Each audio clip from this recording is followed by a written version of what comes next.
Salut à tous, j'espère que vous allez bien. On se retrouve aujourd'hui pour l'épisode numéro 16 des vidéos sur les transferts. Et là, les infos commencent à revenir de plus en plus. Donc depuis un mois, je faisais une vidéo par semaine. Je pense que je vais reprendre le rythme de 2 vidéos par semaine, les gars. Des vidéos, bien sûr, sur les transferts, rumeurs de transferts et transferts officiels. Donc aujourd'hui, l'épisode numéro 16. Donc comme d'habitude, je le répète à chaque fois. Donc il y a des joueurs que personne connaît, enfin très peu connus. Et il y a des joueurs ultra connus, bien sûr. J'essaie de tout condenser les infos transferts et vous proposer ça chaque semaine.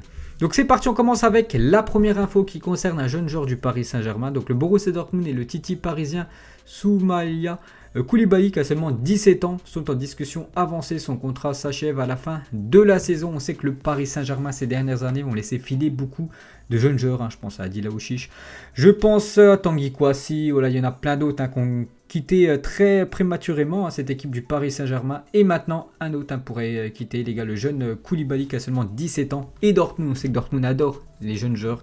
Donc il serait sur le dossier. Ensuite, d'après ESPN, donc un journal, je crois c'est anglais, le Barça suit de près Alexander Isak, 21 ans. Et le club est conscient que l'une des priorités du futur président sera la signature d'un buteur. Le Barça suit également Nunez, 21 ans, du Benfica. Donc on sait que le Barça doit recruter un numéro 9, donc, parce que Brett Waite ça a dépanné une saison, mais vraiment le Barça doit recruter un joueur, pourquoi pas jeune, voilà, ça peut être un jeune joueur comme Isaac qui a seulement 21 ans, mais voilà, il faut vraiment un grand numéro 9, donc bien sûr, il y a aussi la piste Haaland, mais Haaland ça coûte très très cher, on sait que les Blaugrana ont de gros problèmes financiers, donc il pourrait se rabattre sur Alexander Isaac, a marqué pas mal de buts, je crois qu'il est déjà à 12 buts cette saison avec l'équipe de la Real Sociedad en Liga, donc il connaît très bien le championnat espagnol, donc le Barça suit de très près ce jeune joueur, en plus il pourrait se l'offrir, je sais pas, ça doit peut-être coûter vers les 70 millions, 60 millions à peu près. Isaac, vu qu'il fait une grosse saison, il est jeune, donc affaire à suivre. Ensuite, Everton sera intéressé par Max Aaron, donc un jeune joueur de Norwich, une équipe de 2e division. Donc le Bayern et Manchester United sont également intéressés par le latéral droit, parce que lui c'est un défenseur droit, les gars. Il a une particularité, c'est qu'il va très très vite, ce jeune défenseur anglais. Donc il y a des grosses écuries, surtout des écuries de première ligue comme Everton, même Manchester United qu'on a vu sur ce jeune joueur qui a seulement 21 ans. Ensuite, le PSG est toujours dans la course dans le dossier. David Alaba, l'Autrichien, a discuté avec Leonardo et El Nasser, bien sûr, président du PSG, même s'il donnera sa priorité à l'Espagne. Donc il l'a dit, lui veut quitter vraiment cette équipe du Bayern. Il a dit qu'enfin, dès que la fin de son contrat sera finie, il quittera cette équipe allemande. Et donc il y a le PSG, mais bien sûr il y a les deux grosses équipes espagnoles qu'on a vues sur Alaba, le Real Madrid et l'équipe du Barça. Pour l'instant on ne sait toujours pas quel club sera le futur club de David Alaba. Donc n'oubliez pas que lui aimerait maintenant jouer milieu de terrain. C'est vrai qu'il a souvent joué en défense, soit en défense centrale, soit latéral. Il a joué quelques fois du côté du Bayern Munich en milieu de terrain et maintenant il veut vraiment que ce soit son poste numéro 1. Voilà, il veut tout le temps jouer en milieu de terrain. Donc on ne sait toujours pas son futur club, mais voilà. Il donne sa priorité quand même à l'Espagne, donc soit le Barça, soit le Real Madrid pour Alaba. Ensuite, les gars, des nouvelles de Memphis Depay en fin de contrat, dans quelques mois, dans 3 mois exactement. 30 juin 2021 et les options possibles pour Memphis Depay cet été, déjà prolongé à l'Olympique Lyonnais. Ça, Jean-Michel Aulas veut prolonger son capitaine, Depay qui est très très bon. Ça fait quand même 4 saisons qu'il est du côté de Lyon. Ça m'étonnerait qu'il prolonge. S'il y a la Ligue des Champions côté Olympique Lyonnais, ça peut être un atout pour garder Memphis Depay. Mais s'il n'y a pas de Ligue des Champions, s'il y a l'Europa League, parce que voilà, Lyon va terminer au moins dans les 4 premières places, il y aura l'Europa League pour l'équipe de Lyon. Je ne pense pas que Depay restera. Donc il faut absolument que Lyon quand même se qualifie en Ligue des Champions s'ils veulent conserver Depay. Mais voilà, il y a quand même des autres grosses équipes qui aimeraient Depay. Manchester United, Liverpool, Manchester, son ancien club, Liverpool, le FC Barcelone, qu'on a beaucoup parlé, et la Juventus, donc le Barça on a parlé juste avant avec Alexander Isak. Ça peut être une option aussi, Memphis Depay, qu'en fin de contrat, c'est-à-dire il arriverait gratuitement du côté du club Blaugrana. Bon, après, il est plus vieux, bien sûr, Depay que Alexander Isak, mais c'est une piste, bien sûr, pour les Blaugrana. Ça a failli se faire, c'était lors du dernier mercato estival, c'était pas fait. Ça pourra se faire, peut-être, lors du futur mercato, dans quelques mois. Ensuite, Vasquez, en fin de contrat avec le Real Madrid, serait dans le viseur de 4 équipes européennes, donc Naples, l'AC Milan, Leeds United et l'équipe de Everton, avec Carlo Ancelotti. Carlo Ancelotti a déjà eu Vasquez quand il était coach du Real Madrid.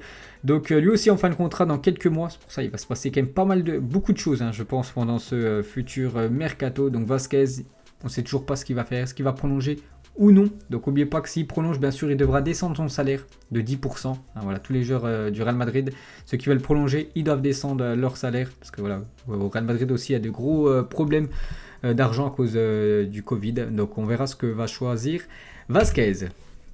Ensuite, au Campos, donc Liverpool a placé ses pions pour recruter Lucas Ocampos pour le prochain mercato. L'Argentin dispose d'une clause libératoire de 65 millions d'euros, mais les Reds pourraient inclure Minamino pour faire baisser la note. Le joueur japonais qui joue très peu du côté de Liverpool. Donc Ocampos, du côté de Liverpool, ça peut être pas mal, surtout que c'est un joueur qui a beaucoup de grinta. Je le verrais bien. Moi, je le verrais bien du côté de Liverpool. Après, ce qui me ferait chier pour lui, c'est que s'il va du côté de Liverpool, avec Mané, Salah et Firmino, je ne sais pas s'il pourrait jouer titulaire, s'il va là-bas en termes, qu'il soit remplaçant. Statut remplaçant, c'est pas ouf quand même pour lui.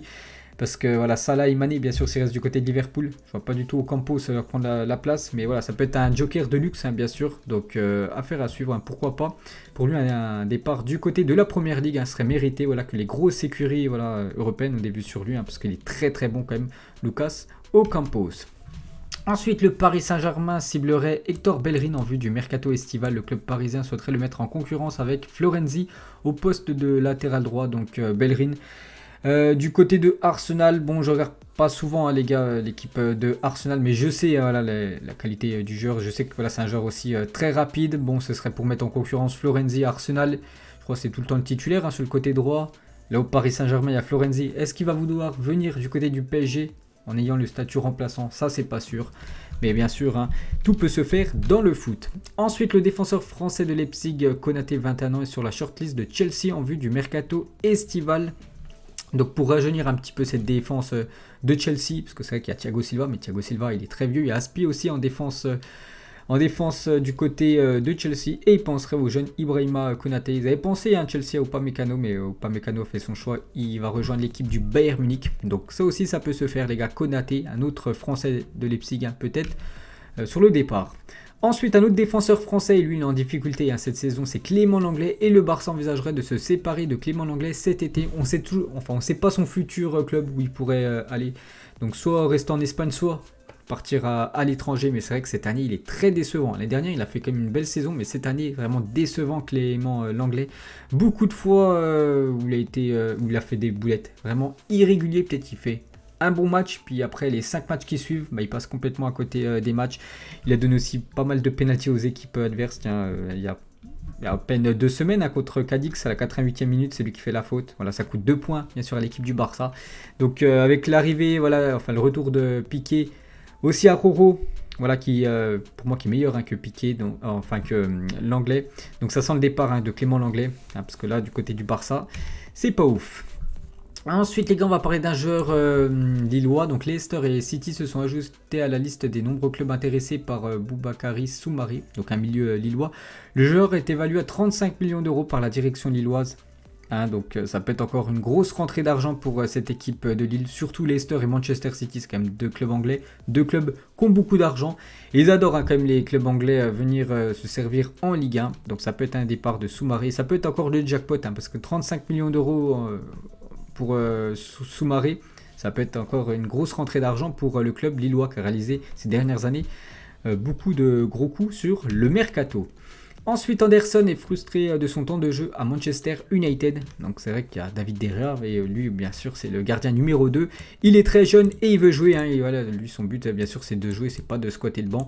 Donc il aimerait aller voir ailleurs. Le BVB et Tottenham sont intéressés par le gardien anglais. Donc Tottenham... je sais pas si j'en parle, non, je crois que je dois en parler peut-être après. Tottenham, il penserait maintenant à changer Hugo Lloris, ça fait pas mal d'années quand même que Hugo Lloris est déjà le capitaine et aussi le gardien de Tottenham, donc il penserait à le changer. Et Anderson, il est très jeune, je crois qu'il a seulement 21 ans, le début de sa carrière, donc le BVB aussi a des vues sur le portier anglais, donc affaire à suivre. Ensuite... d'après Le Parisien, donc en fin de contrat en juin prochain, Wijnaldum pourrait fortement intéresser le Paris Saint-Germain. Ça peut être une bonne recrue, hein, bien sûr, pour le Paris Saint-Germain, Wijnaldum. J'avais aussi entendu l'équipe du Barça qui avait des vues sur le néerlandais, vu que c'est Koeman le coach. Donc, affaire à suivre aussi. Donc, Lloris, tiens, c'est ça, les gars, l'info. Donc, Lloris est en fin de contrat en 2022. Tottenham aurait déjà coché 2 noms pour lui succéder. Donc, Anderson, hein, donc, voilà l'info que je vous ai montré juste avant. Et aussi Nick Pope. Une prolongation du français ne serait pas l'ordre du jour actuellement. Voilà, Tottenham penserait plus à changer de gardien et peut-être partir sur un gardien anglais. Voilà, soit Anderson, soit Nick Pope. Ensuite, on va parler d'une pépite de Valence. Valence, cette saison, c'est très compliqué. Ils ont vendu beaucoup de joueurs l'année dernière, enfin lors du dernier mercato, parce qu'ils n'avaient plus de thunes.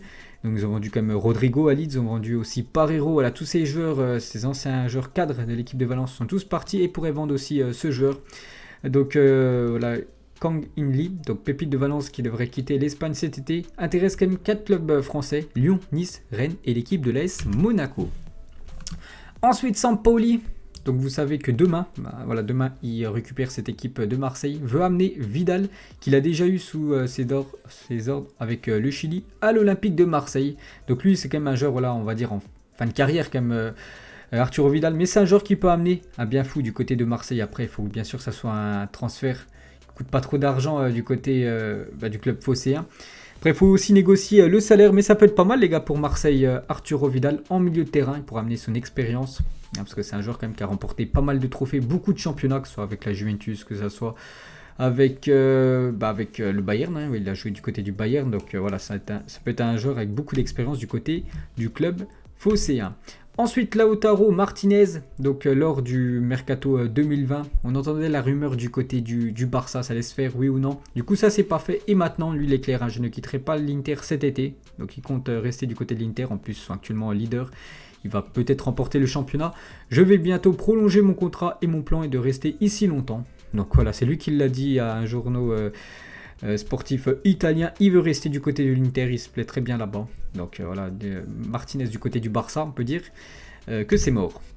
Ensuite, une grosse info les gars, David Beckham toujours décide à faire venir Messi et Ronaldo à l'Inter Miami. Hein, les deux monstres du football sont quand même en fin de carrière. Hein. Voilà, Ronaldo il a 35 ans et 35-36, je me souviens plus. Bref, il est en fin de carrière. Et Messi aussi.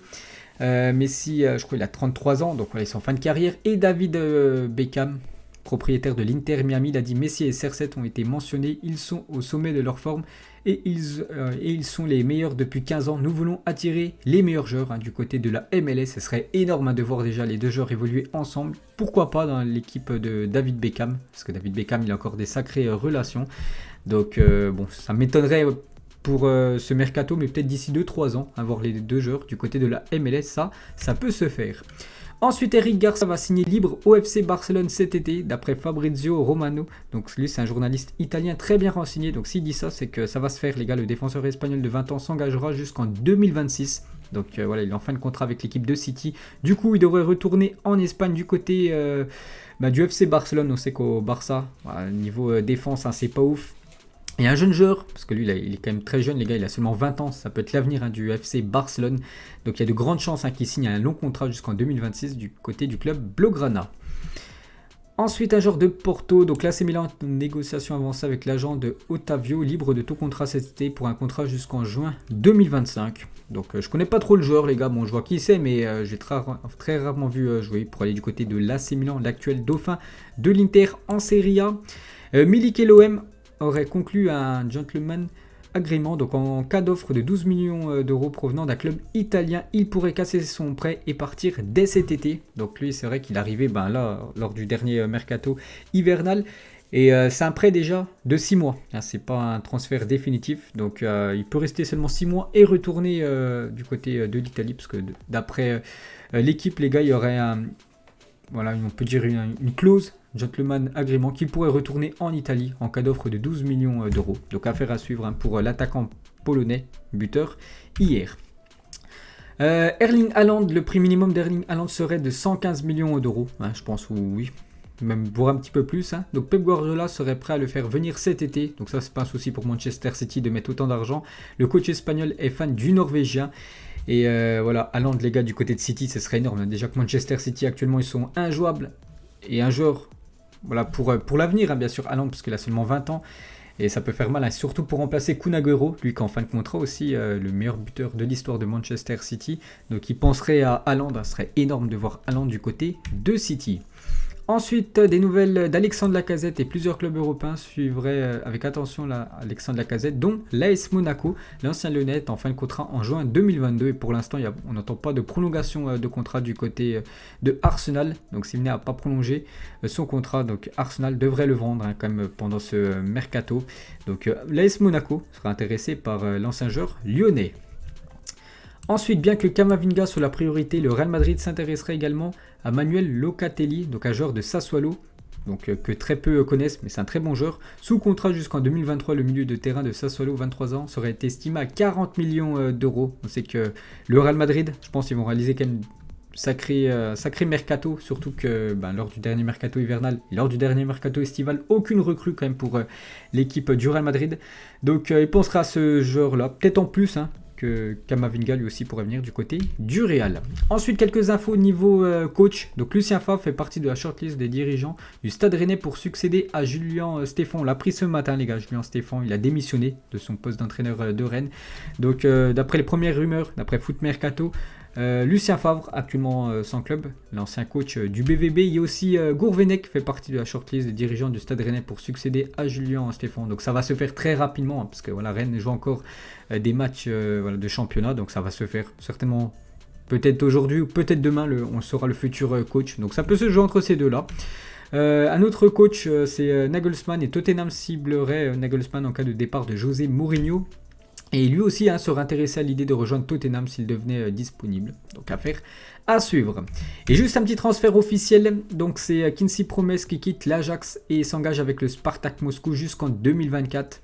Donc c'est un joueur qui a déjà évolué du côté du Spartak de 2014 à 2018. Donc le montant s'élève à 8 millions d'euros pour Quincy Promes du côté de la Russie. Donc on a fait le tour, j'espère que ça vous a plu les gars. Donc voilà, il y avait pas mal d'infos, c'est pour ça que je vous ai dit les gars, je pense que je vais en refaire deux les gars. Je vais en faire deux au lieu d'en faire une longue, je vais en faire deux dans la semaine. Et on va parler de tout ce qui va se passer niveau mercato, parce que le mercato arrive très prochainement. Allez, moi je vous laisse, bonne journée à vous et à plus tard.